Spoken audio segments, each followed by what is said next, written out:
welcome to the session today. I think the learning outcomes that we are looking at covering today will basically focus on, understanding how is performance measured within the organization. What are the issues which come across when we look at performance management? And the last bit would be to look at how a lot of put reward mechanisms in place in order for their employees to be motivated. So one of the key things that we look at in any organization, if I'm just going to pick out a random organization like, for example, a retailer like Tesco, here most managers are predominantly tasked with ensuring two things. When the recruitment and selection is done and the human resource planning has been done, all department managers, all stores here which are run, the grocery stores in particular, they have a large number of employees. So the managers have a key role and a challenge on a day-to-day basis is to understand how they are going to maintain the performance of the employees, how they are going to keep essentially the employees productive, to keep them completing the jobs which are required to run the business in the store. So from that aspect, if you have that basic understanding that today we are looking at understanding how employees work within an organization and the role of the manager to be able to keep them motivated, interested enough to be able to perform their role or roles and responsibilities on a day-in, day-out basis.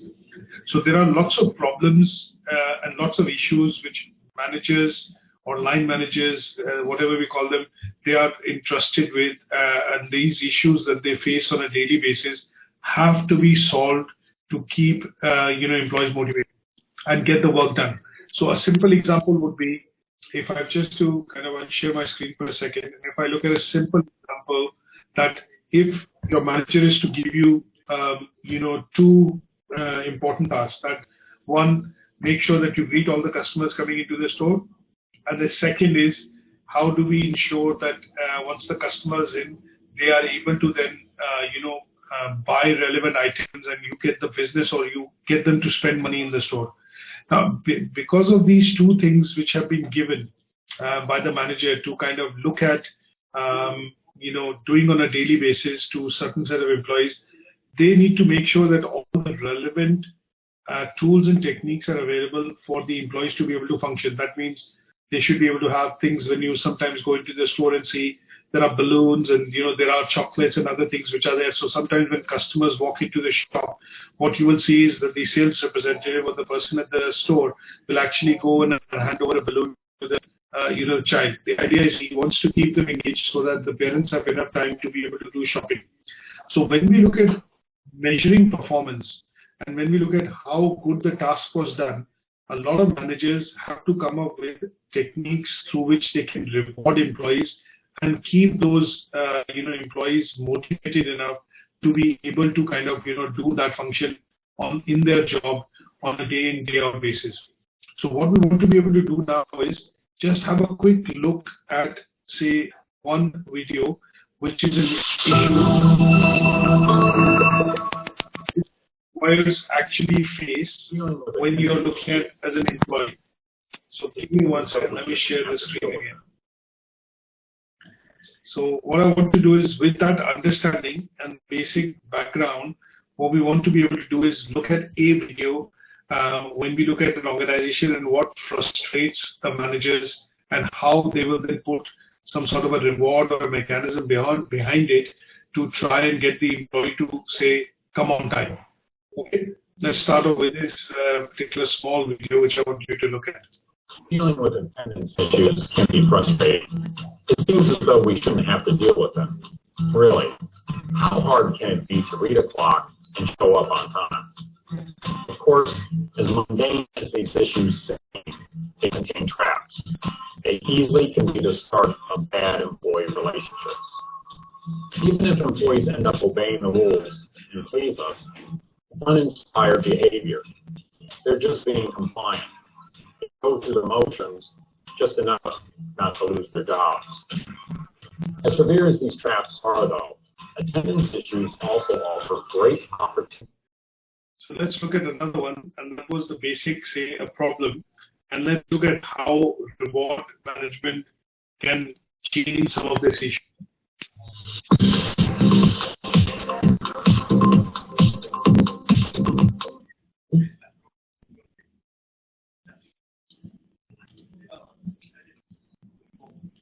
getting the right people on board. But once they're on board, we need to manage them well. Part of that is performance management. Performance management scares people, but really it's just a simple system for allowing people to set goals and tracking their performance against those goals and then rewarding them. It really should be simple, because as soon as it becomes complicated or convoluted, people start to just either opt out by ignoring it or just ticking the boxes and going through the motions. Good performance management should be based around 4 R's. That should be results, revelation, regularity, relationship, and reward. The first thing is results. Performance management should be about encouraging people and helping people to set goals and achieve results that are tied in with the strategy of the organisation. We don't want people just doing stuff for the sake of it. We don't want them being really productive in an area that's got nothing to do with where we're going. We want them to be setting goals and achieving results in line with where the organisation is heading. The second part is revelation. That is, performance management should reveal both strengths and success and weaknesses in areas where performance is not doing so well. It should really show up where there is a need for more resources, a need for training, or a need for discipline. So performance management should be about results and also about revelation. Third point about performance management is that it should be regular. The idea of an annual review is a fairly outdated one. Successful organisations and managers often have a system of performance management which is fortnightly or weekly. The benefit of that is that when things start to go off track, you can spot that early on and deal with it. And when things are going well, you can spot that early on and encourage it. If it's not regular, it's easy for people to drift and start doing things that might be really productive but have nothing to do with their goals and the strategy of the organisation. Or it's easy for people to be doing the right things but become discouraged. So performance management, it should be about results, should be revealing where the strengths and weaknesses are, it should be regular, and it should also be relational. That is, it shouldn't be based around some kind of technical computer system where you type in your results and get a little tick. It should be a conversation with the manager. And that's going to require some emotional intelligence from managers. Because inevitably, one of the things you might need to deal with in performance management is poor performance. So you need to have the ability to confront that honestly, bring it out and talk about it without crushing the person's spirits. It needs to be part of a general relationship, part of a conversation that's ongoing and regular. Lastly, performance management needs to be about rewards. That is, you need to reward right behaviour. Reward people who are achieving their goals, their results that are tied to the strategy of the organisation. People notice what gets rewarded. People do what gets rewarded. So if you have rewards over here, whether they're financial or just affirmation from a manager, whatever it is, and you're rewarding these behaviours, but your performance management is pointing people in this direction, people are going to do this because this is what's being rewarded. To be truly effective, whatever is being set here as a goal, that needs to be rewarded. That's when people will start to notice. That's when people will start to change their behaviour because you're rewarding them for results. And that's when you'll start to get some real business success because those results are tied to the organisation's strategy. Interestingly, performance management will work both ways. It will enable the organisation and the manager to see how the individual's going and to manage that performance. It will kind of reveal that. But it will also help the individual see how the organisation is going. That is, if the individual's constantly being asked to do too much with too little resources without being trained appropriately, performance management is actually going to bring that out and may actually lead to that individual becoming disillusioned with the organisation. So it needs to be in the context of good management in every area, because not only will it show up individual weaknesses, it will show up organisational weaknesses. Okay. So if I just minimize this now, let's some basic concepts that we've gone through. Now, in this learning, tuning in to Easy Small Business HR employee hiring. My mistake. So let's look at some of the essential concepts that we are going to cover today. Now, one of the key things, if I go on to the PowerPoint slide now, would be to understand how different rewards strategies are put in place by HR managers. Now, a simple example that would be that if an employee is coming late time again to the organization, is late for work, what the managers would do is they know that the person coming in late is trying his best to come on time, but it is always a reason or an issue which kind of delays and then kind of delays him to come on time as far as the work is concerned. But the employee generally has what you call is in good faith, the employee is generally trying to come on time. Now, if this becomes a habit, what the managers would tend to do is they would look at some sort of strategies which are to be put in place, which will either reward the employees which are coming in on time, or they would then move the goalpost to ensure that all of them are able to come on time or are able to, be in the office during certain working hours for them to be able to be productive. Now, here, what tends to happen is, considering some of these, issues which managers face on a day in, day out basis within the organization, HR as a subject has come up with, something called reward management strategies. Now, we understand, when you look at kids, sometimes you will see, or when you look at your pets, sometimes you will see that you try and reward your pet, or, if they're not doing something, you'll probably reward them by giving some sort of a, you'll primarily ask them to, let's put it this way. If you have a dog and if the dog is not doing the things that you want him to do, what you'll do is you'll put some sort of a reward in place, maybe a biscuit or something like that, and that would kind of make him respond to what you want him to do. Similarly, within organizations, when we look at, there are reward strategies which are put in place in order for employees to be productive, or in order for them to kind of align with what you call are the business goals for the organization. So when we look at this, let's look at going through some of the slides to understand why these are required. Now, rewards are obvious concern to both employers and employees, because if you're giving incentives, bonuses, perks to employees, and you're not getting the achievement of the goals and objectives happening in return, then they can become a bit of a concern for employers and also to a certain extent for employees, because they then see it as an aspect that, because I'm not able to fulfill the goals, this is something which can be withdrawn or taken away from me. A simple example that I would give here is when you look at organizations like Google and Facebook and Microsoft, they have lots of different types of things available in the office, like free lunches and nice showers. Like most offices today in developed countries provide some of these facilities to employees, because they would want to come and say, for example, bike and come into the office in order for the environment to be protected, things like that, and whatever reasons they are. But an availability of a shower within the office is kind of a reward which the employer has put in place when there is no requirement. So, if you are staying late, you can go into a gym and obviously work and then take a shower and go back home. Now, there is a reward, and this reward is put in place by the employers, because they do recognize that some employees work late in the organization, and as an incentive, this is something which is provided. Now, it can become a concern is that a lot of employees start coming in, you start using the gym, but they are spending the working hours which are required to be working in the office by putting that in the gym. The second thing that we see is the current modern form of HR that we are seeing right now is going into a lot of different departments. So HR is not just restricted to managing human resources, or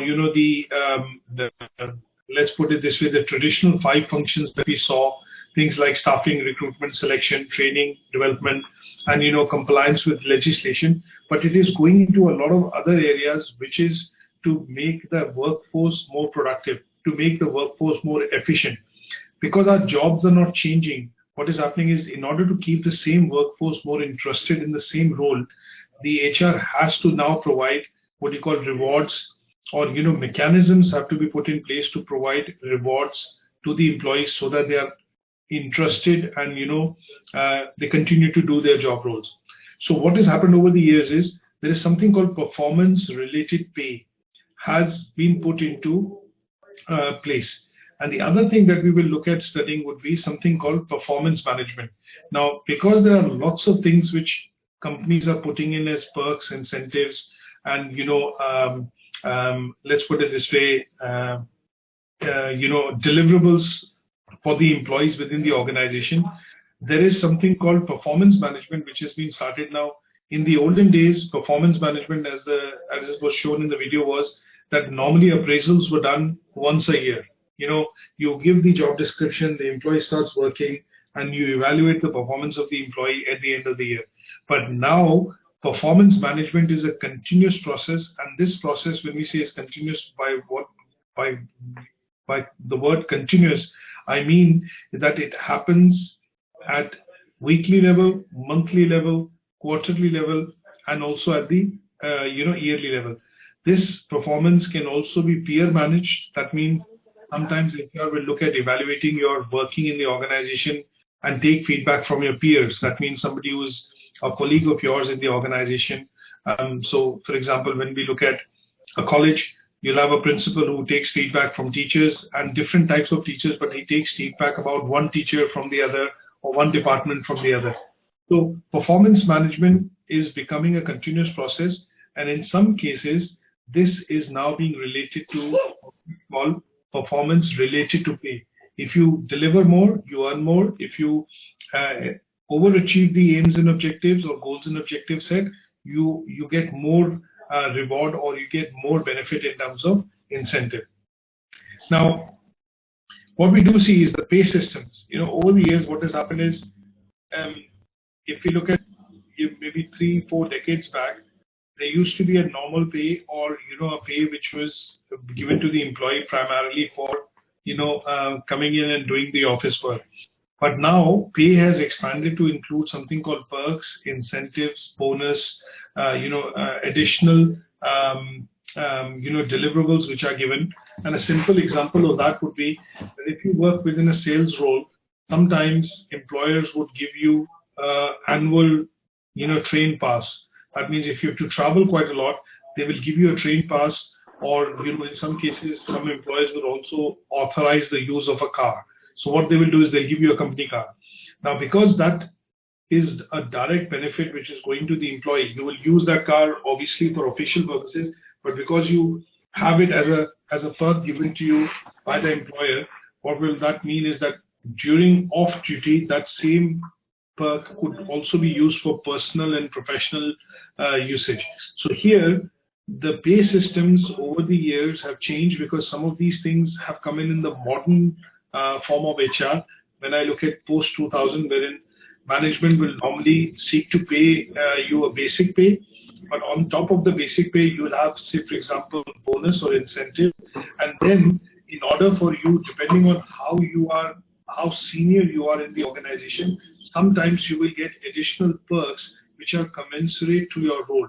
That means the chief executive might have access to a car, may have an access to a PA or a personal assistant, but that might not be available to somebody who's a marketing manager in the company or a sales manager in the company, because this is a perk or an incentive which is given at that level when you're senior enough in the organization and your roles and responsibilities are quite high.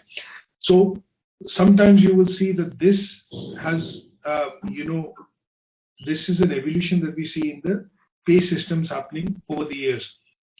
Now, you must have seen an issue which also gets raised in the news, that women get less pay as compared to men in the same position. Now, this is gender-based pay, and sometimes, over the years, this has not been spoken about, but now, in the modern times, there is a fairness which is coming into the pay system, which means that, both the people working in the same role, and if they're doing the same functions and responsibilities, need to be given the same amount of pay. Now, in order for this to be in place, there are rules and legislation which has been introduced, at least in the European Union and in the UK, wherein people working in the same role, same type of role, or within the same department need to have the same type of pay, and that is covered under something called the fairness of pay. Now, quickly going through one or two things before we go to the second concept, and I'll explain that in a bit more detail with the subsequent slides. What we do see that what is happening is there are lots of different types of payment systems being put in place. If I look at about 2-3 decades back, when people were working in the industrialization or industrialized states, predominantly in factories and production facilities, work was primarily on a shift basis. So you were working in a particular shift and you were getting paid hourly. And in that case, the concept of hourly wage and weekly wage came into being. So performance-related wage meant at that point in time that if you were doing overtime beyond the time that you were allowed to work in the shift, you were getting paid 1.5 times or some 1 plus X times higher than because you were spending extra time. So the payment systems or pay systems over the years have also kind of changed in HR, wherein today what we talk about is a salary and not a wage. But in olden days, we used to talk about, wages because you were working primarily on an hourly basis, or, you were working primarily on a weekly basis or shift basis. So what we've seen over the years is that these concepts and the evolving, concept of performance and reward management over the years has taken two forms. One is payment by results, and the other is payment. If you perform more, you get more payments, or you get more contribution in terms of your incentives or bonus, and that is the variable component which is being included in the pay. So you get a fixed pay, which is your fixed pay when you do the particular role, and there is a variable component of that pay which is included, which means if you are able to achieve the goals and objectives, then the incentive component of that actually kicks in, and that is where you if you're able to overachieve the targets, you are essentially taking home more pay or wage on a take home on a monthly basis. Now, there are some surveys which have been done from time to time. One of the good websites to look at if you want to look at comparison on how rewards and performance and incentives are set by various organizations, there is a good website that you can look into, and this is something that you should be aware of when you look at. And this website is called Glassdoor. So here you can look at places that you work in, and you can look at a company, and when you look at that company, you can look at what are the pay scales that particular company actually provides. So you go on to Salaries, and these are tools and techniques which the HR manager is able to use, because when you are hiring new employees within the organization, you need to know what your competitors are paying and what is the benchmark in terms of wage or salary for that particular, let's put it this in Manchester, UK, that particular role within a company in that city. So let's look at the digital marketing manager. So what we want to look at is, as an HR manager, what I want to do is I want to send out a vacancy in the market, or put out an advert for a vacancy of digital marketing manager. And here what I want to do is basically look at what are the pay scales which companies in the Northwest, in Manchester, are paying for that particular role. So you can look at by going into one of them, and this gives HR managers an idea in terms of how they can put the pay package and the pay systems in place to say, okay, if I look at 1 to 3 years of experience within the area, say search, and some of these services obviously are paid, but they can give you a clear idea in terms of how the salaries and pay structures would be in the case of a particular role. And then it helps the HR managers to define reward management strategy, or the reward structure for a particular role within the organization. Now, let's look at one other thing which I want to discuss would be, how do HR managers actually look at, appraisals? What are the different techniques through which you can do appraisals or, monitor employee performance? Any idea on this in terms of how do you think in organizations employees are monitored?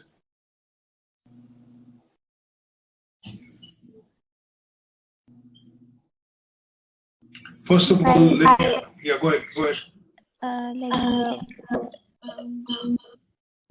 Noting their performance. Yes. Okay, let me ask you a basic question. Why do you think monitoring of employees is necessary within the organization? For the better development of the organization. Okay, that is one point here. Okay. Like what how else? They are performing, like are they giving the organization benefit?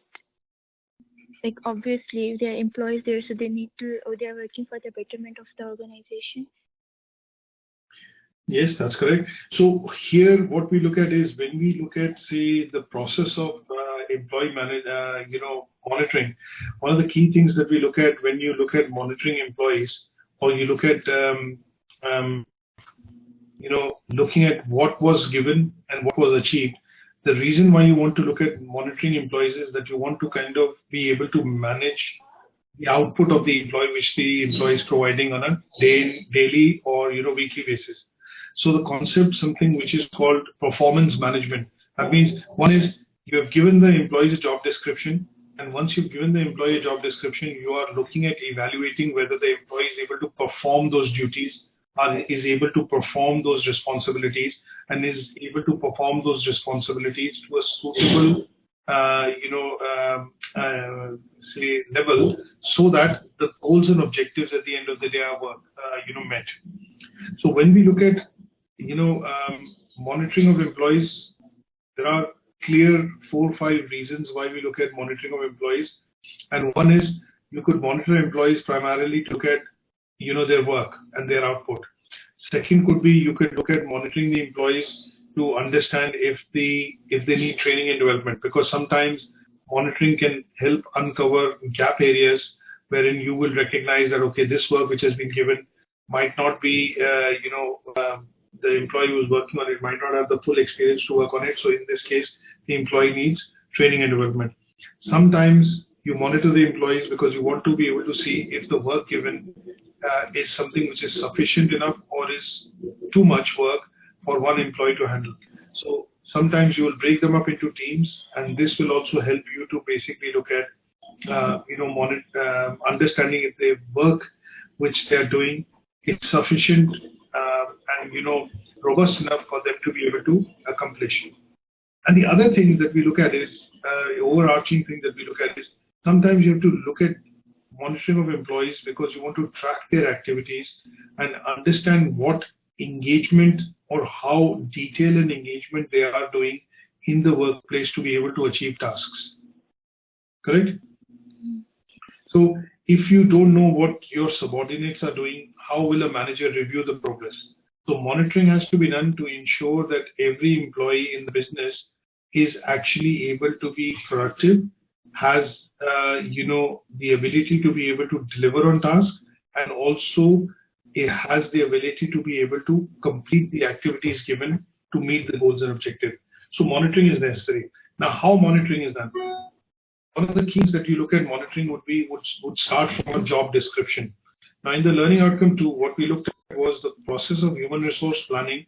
It goes through identifying what resources are required, and say in terms, when I say resources, means how much people are required to be able to accomplish an increase in turnover by, say, 150%.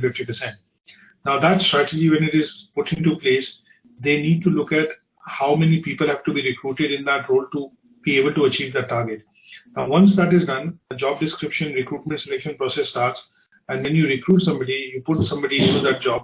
At that stage, what you do is you give them what is called a job description, and that job description is a suitable measure of the activities which the employee is entrusted to complete within that role. Now, once that job description has been done, at some stage, the monitoring part of it is to look at evaluating whether the person has been able to complete and meet those activities. So the purpose of monitoring is to look at also evaluation in terms of understanding how good the job or how good the person is able to perform in the in the role which has been given. Okay. So sometimes you will look at this process wherein employee monitoring becomes important because you need to be able to evaluate how the person is performing in that role. So from a company standpoint of view, what tends to happen is a lot of companies use a lot of tools to be able to monitor staff performance.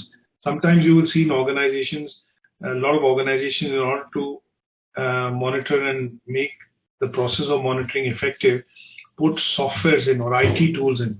That means you have a CRM software that you've heard of, say customer relationship management, a Salesforce software, which is salesforce.com. So for example, what they want is the employees to be able to document their activities and then see that, okay, they are able to meet some milestones.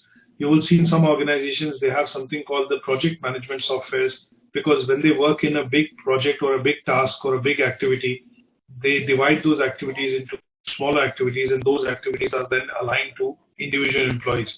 And the idea of using software is to basically ensure that once the task is completed, the person is able to document and complete that task in the software, and that helps the managers review whether the job has been correctly done or has not been, or has been incomplete or has been completed. So that is why when we look at the process of monitoring employees, what we look at is monitoring is important because it helps managers to clearly understand and differentiate who's performing and who's not performing. And that monitoring basically is required from a standpoint of view of ensuring, because the manager is responsible for, at the end of the day, achieving the aims and objectives. Now, in this, what we also look at is, when you look at monitoring of employees, managers will also look at monitoring the motivation level of employees to be able to do the job. See, when we say human resources, we discuss the process and approach of hard approach and soft approach, hard HRM and soft HRM. When you have jobs which are repetitive, so for example, when you look at a call center example, and in the call center, the employees make a lot of phone calls, and their aim is to go through a number of calls, maybe say 200 or 150, 200 calls a day. So when you look at that mechanism, here the HR manager uses a soft approach in order to ensure that he also keeps track of the motivation and the morale of the employee, because doing the same set of calls, going through the same script again, becomes monotonous. So here the HR manager is more concerned about the well-being of the employee, and using the soft approach, they look at keeping a track of the motivation of the person. Is that okay? Yes. Yeah. Now, sometimes you will see, these are all aspects of, how do we look at monitoring employee performance. So one is, we are looking at job evaluation. When we look at job evaluation, there are lots of various types of things which can be put in for different set of employees. So somebody who's making the calls, you're looking at monitoring, obviously, the number of calls being made, the response being given. But if you come to the manager who's taking the decisions, who's putting, certain type of employees on certain important tasks, because of the knowledge and skills they have, they are differentiating on the basis of prior experience and also ensuring, kind of a success factor. And they weigh a lot of things to ensure that if I give this job to this person will be able to do the job. And there the monitoring required, or hand-holding required, supervision required, different words in different situations might not be required, and that would make the job of the manager easier. Now, you will also see when sometimes monitoring of employees is done, they also look at, I think what we call as taking employee opinion. That means in some cases what they will look at is, they will look at doing appraisals, but once appraisals are done, they then look at taking feedback from their employees to see if they are, let's put it this way, if they are happy in their role, do they have the basic things to be able to perform that role effectively. And in some cases, they will also ask about if they are happy doing that job, and if they need any help or additional resources, to be able to kind of do that job well. So when we look at monitoring has different aspects, and monitoring of employees typically looks at, motivation, it looks at their opinion, it also looks at measuring performance, and in some cases when you measure performance, you look annual appraisals, and these annual appraisals then link into something called, when I say annual appraisals, employee appraisals, and they link into something called performance of the employees. So in order to ensure that monitoring is done and that monitoring is effective, this as a process is done primarily to look at management of the performance of employees. A simple example is when we look at a task given by a manager saying that can you call these 2 customers and get some feedback, why they have complained and things like that. So at the end of the day, the manager will ask the person again to which the job has been given that were you able to call these customers? What's the feedback? Why they had complained? Now, if you're not able to get hold of the customers and you're not able to, speak to them, get this feedback, then at the end of the day, that task has not been accomplished and it goes on to the next day. So in order to ensure that the work is done and is done on time, monitoring is important, and that monitoring to a later, stage leads to something called performance management. And if you're doing these tasks on a day in, day out basis and you're doing them well, then in those cases, what will happen is when the performance appraisals are done or the management of your, when the managers look back at your activities given and the work completed, they put you in the good books because what they see is that you're able to get them results because you have a good understanding of what the objectives are, what the priorities are, and then you're able to work on those objectives to be able to meet them to the organizational standard. So performance management is something which is then, at some stage, most organizations link it to your pay or link it to your incentive or your bonus or bonuses. So if you are able to consistently perform, deliver on results, what they then tend to do is that they tend to basically look at, giving you additional incentives which allow you to deliver more work, take on more responsibility, but at the same time, they are able to keep you motivated because the more you do, the more you take in terms of responsibility, the more incentive or salary or wages you get on a monthly basis. Is that okay? Yeah? Yeah. Now, when we look at performance management, let's understand one other small thing. What is a contract? When you apply for a job role and you're able to get that job, and when you're selected, you do the interview, you're selected, you get a contract, you get the appointment letter, and then you're asked to sign a contract. What do you think is a contract? Why do you think the organization asks you to sign a contract? Like it's the term and the conditions, like they tell you about your responsibilities in that contract. That is correct. So one aspect that you've covered is, their roles and responsibilities and what they expect from you to be able to do in that job role. What else can you think of is there in the contract? Terms and conditions you have said, which is a very good point.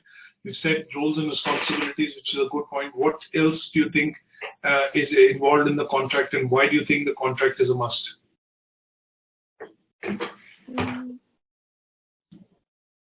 They also mentioned salary in the contract. Absolutely. So they mention what is called your salary, your incentives, your pay and perk. The reason why they ask you to sign a contract is they say, okay, this is your role and responsibility, this is what you deliver, and this is what is a reward you will get if you consistently perform on the roles and responsibilities given. So a job description which turns into something called, at some stage into a contract, and that contract then gives you some rewards and incentives, which then basically mean you get this bonus, you get this much percentage of, stocks, or you get annual, dental insurance free, medical benefits, your leave and vacation with your family, 28 days leave or 23 days leave, whatever it is, depending on the country. These are all given in the part of the contract. Now, this contract is nothing but an agreement between the employee and the organization saying that if you deliver this, the organization will also deliver on the contract or the agreement which is doing to keep you motivated and keep you, deliver on the things that it promises to you in terms of deliverables, which are your basic salary, your variable salary, your incentives, your perks, and other emoluments that you get along with that particular role. So a contract is nothing but, a document which basically looks at, determining your pay against your performance, because there could be an incentive structure which is given, and that incentive structure would, if you are joining in sales, if you achieve 100% of your targets, you get say 25% additional pay. If you achieve 150% of your targets for 3 months, you get 35% additional pay, or things like that. And that tends to be something called factors which are related to variable part of your pay and package, but it is dependent and directly related to what is called the performance in the organization. Is that okay? Yes. Is that clear? Yes. Daniel, I know you have a I think it's a bit of a mic issue today, so I just want to understand if you are able to understand this, and maybe a yes or no in terms of a chat would definitely be helpful.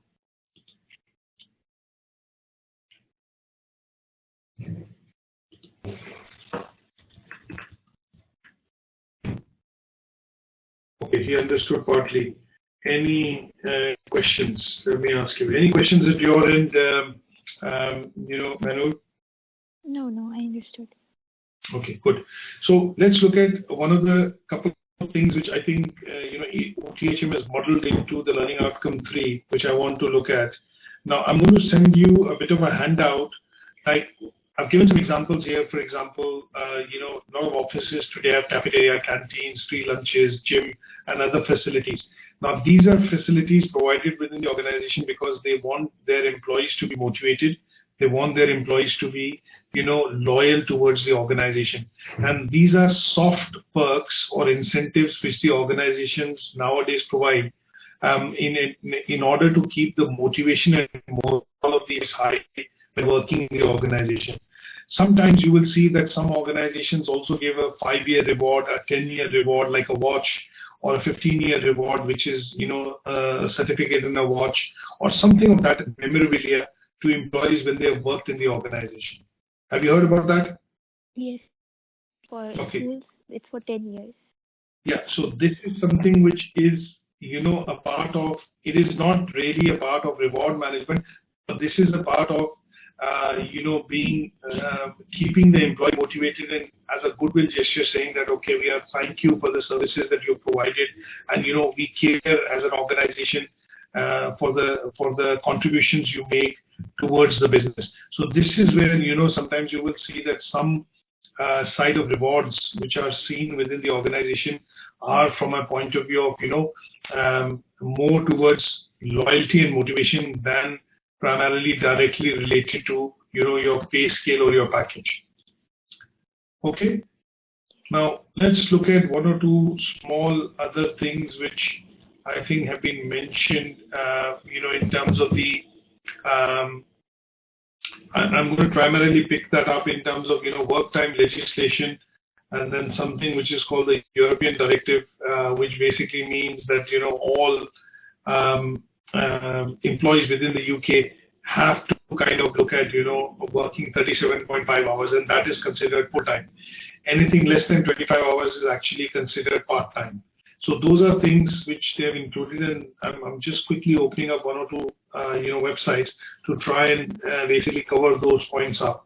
Now, when you work within an organization, the main point that I'm going to try and cover here by showing you some of the things is, as a part of the employer, when you work for an employer in an organization, what happens is, as a part and parcel of things which the employers need to provide, they need to provide something called a safe working place.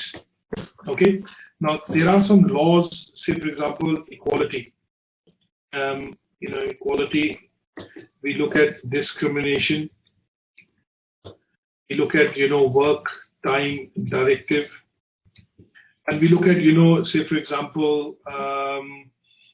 So discrimination, work time, and we look at, say, for example, health and safety. Right? Now, because we are talking about human resources management, one of the key areas that we looked at was that under the 5 functions, legislation and compliance with legislation is also a key area which HR managers have to look into. Now, when you work within an organization, you expect that when you work within a company or a business, you expect certain basic things to be made available to you as a part and parcel of your working within the company.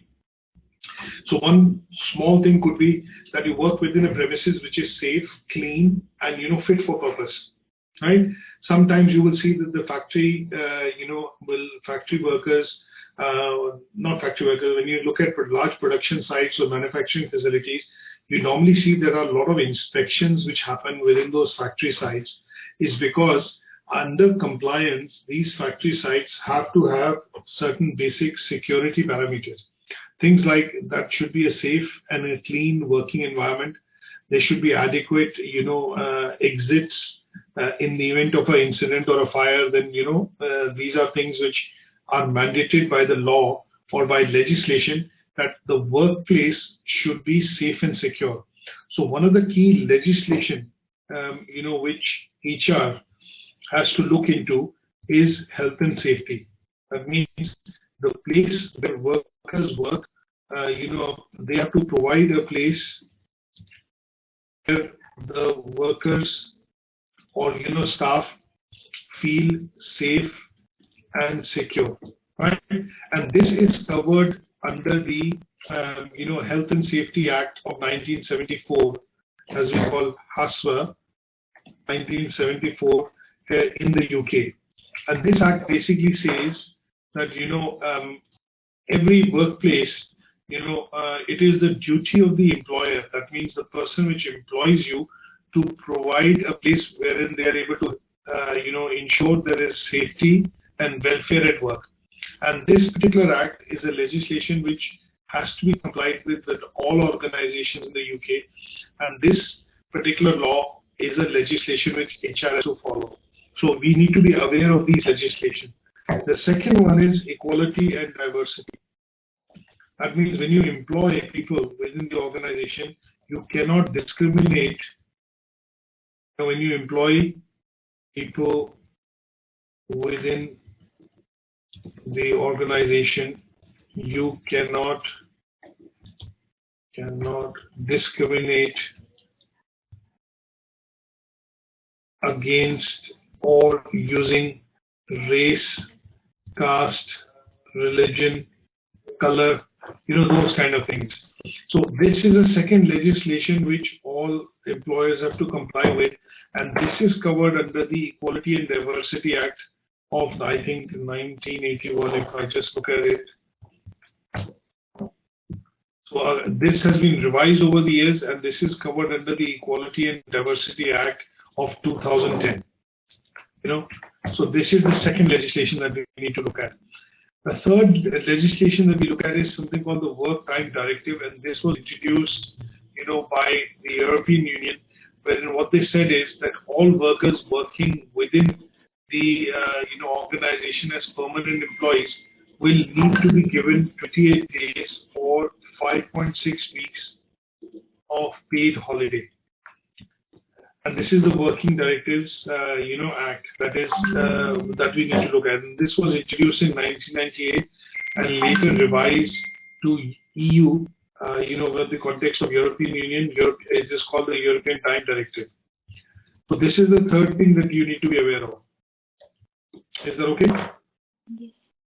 So there are some laws and legislation that we need to look at as HR managers, and those are bits that we need to be able to cover and understand when we look at the number of hours which an employee can work within an organization. So the hours which are defined as full-time, full-time in the UK is 37.5 hours per week. And that is considered full-time. Anything less than 25 hours or anything I'll say anything less than 16 hours is considered part-time work. And this is basically defined in the Working Times Regulation or Directive of 1998. Is that okay? Yes. Any questions on this? I'll send you a bit of a handout on this. There are 4 or 5 legislations that we have to cover, and we need to understand that they are to be included in the employer's contract or the employee contract when you employ somebody within the organization. So those are things that I think they have mentioned something in terms of the learning outcome 3 in terms of performance management, reward strategies, and how pay and reward strategies are put in place by various employers, including a job contract, including a job specification, and the job evaluation process. Is that okay? Yes. So this will help us cover learning outcome 3. What we need to do is, if I summarize this, I think in learning outcome 3, what we are looking at doing is understanding how employees are rewarded within the organization, what are the performance measures, and then in order to study one performance measure, which I'm going to look at, let's put it this way, send you a bit of handout on, and that performance evaluation measure would be something called balance scorecard. This is one of the tools which a lot of managers today, modern day managers in HR, line managers, or managers essentially use to measure productivity and performance of the employee. The other methods that we are aware of is performance appraisals, which are done. There is something called 360-degree feedback, which is another form of appraisal which is done in some organizations. That means if you are working within a company, the line manager or your functional manager will look at doing your appraisal to see how you're performing, but they will also take feedback from your peers, from your colleagues, from your juniors, and also from the senior management, and that sort of feedback, which is collected from each and every department or each and every level of the organization in your appraisal, is called 360-degree feedback. Okay, so there will be a bit of a handout which I will send along with these presentation slides to try and grasp the concept, the theoretical concepts, to understand what is performance management, what is reward management, how it is related to pay, and then we need to study at least one type of method that we need to understand, which is, say, the balance scorecard. And that, I will send you a bit of a handout so that you are able to understand how this is used within the organization to primarily look at, say, for example, manage employees and, manage their performance. Is that okay? Yeah. So this handout is what I'm going to send. And there is another thing which I will include, which is called management by objectives. Now, this is not directly related to performance management and reward management, but management by objectives is a terminology which is being created over the years, wherein the organizational vision and organizational mission is translated into aims and objectives at management level, from management level to the mid-management and lower management level. And here, the managers actually govern. And when I say govern, they basically measure the performance of the employees in terms of how much contribution they are making towards the achievement of that objective set by the management. So this is called management by objective. This is a term that we will also use at a later stage in this particular unit. And the idea would be, when you study MBO and balanced scorecard, it will kind of go hand in hand, because sometimes you will see managers set up objectives, yearly objectives, monthly objectives, or quarterly objectives, and they measure the performance of the employees in relation to the objectives set by the management. So, example, to explain this by example, rather than use the word again and again, example would be that as an employee, if I'm working within a car manufacturing factory, you will see that the car assembly has lots of different types of departments. So the assembly of the chassis happens in one department. Now their objective is, which has been set on the floor level, would be that, okay, we manufacture, say, we have to deliver about 200 chassis every day to the production floor to be assembled into cars. Now, if they are delivering 200 every day, then that means they're achieving the objective set by the management of sending 200 chassis. Now, how they are sent, how much are processed, it could be that there's a 3 shifts which are operating. Each shift actually sends, say, just for calculation, say 240, so 80, 80, and 80. 3 shifts, 24 hours, 8 hours each shift actually sends 80 chassis. Now, when they come across to the production floor, the assembly of the car starts. There's one team which integrates the engine, the second team integrates the tires, the third team integrates the upholstery, in the interiors of the car, and the fourth team actually then does what you call testing, and the fifth team actually delivers it out to the say for example the factory floor. Now, because if all of these are working in line, what is happening is the objective is they have to deliver 240 cars in terms of production every day. But if it gets held up somewhere, if there's a problem in terms of service, quality, or a fault or failure, then what will happen is on that day, that many number of cars will not be assembled or achieved in terms of delivery. So here, the governance at the factory floor by the floor manager is done on the basis of number of cars being delivered, and if it is meeting the objectives of the management set or the guideline set. So in those cases, management by objective is done, and when they look at management by objectives, they use a technique called balanced scorecard to be able to measure performance of employees to see where in operations like these they try and reduce seconds from the operation line to speed up the process. So they will see that, okay, if somebody is installing, for example, tires into the car, and that takes manually to fit tires about 5 minutes, and if it is to be motorized or mechanized as a process by the use of robots or aids, then this could be done in 30 seconds or 60 seconds, and that would mean the manager at the floor will be able to save 4 minutes in terms of assembly of the car, because 5 minutes will reduce to 4, and the tires are installed in 60 seconds. And these 4 minutes can be allocated somewhere else in the factory floor to look at finishing the tasks on the car assembly line. So those kind of things are measured very carefully using something called balanced scorecard, and it helps achieve objectives within the organization of what they want to look at by taking an example of a car manufacturing. Is that okay? Yes. So these concepts is what we need to understand when we look at overview wise for this particular learning outcome. And what I'm going to do is after this session send you a bit of a handout on balanced scorecard and MBO, and along with that the slides of this presentation, which I'll also upload onto Moodle. Any questions, any queries, please send me an email, or we'll pick this up into the next session. Yeah, sir, I've sent you an email. If you can reply to that. Yesterday. I can do that, yes. I can understand, and I will do that. So I think what we will do in that case, there are some sessions which I'm going to, let's complete the first unit as we've been doing, and then for some sessions, what I'm going to do is put some delays so that they are being staggered across, a couple of weeks. So I'm going to cancel a few sessions and then realign once we, start back again after the holy month of Ramadan. Okay. And what about the assignment? Like, what are the dates for submitting the assignment? What you will see is, I think on Moodle, just let me have a quick look right now.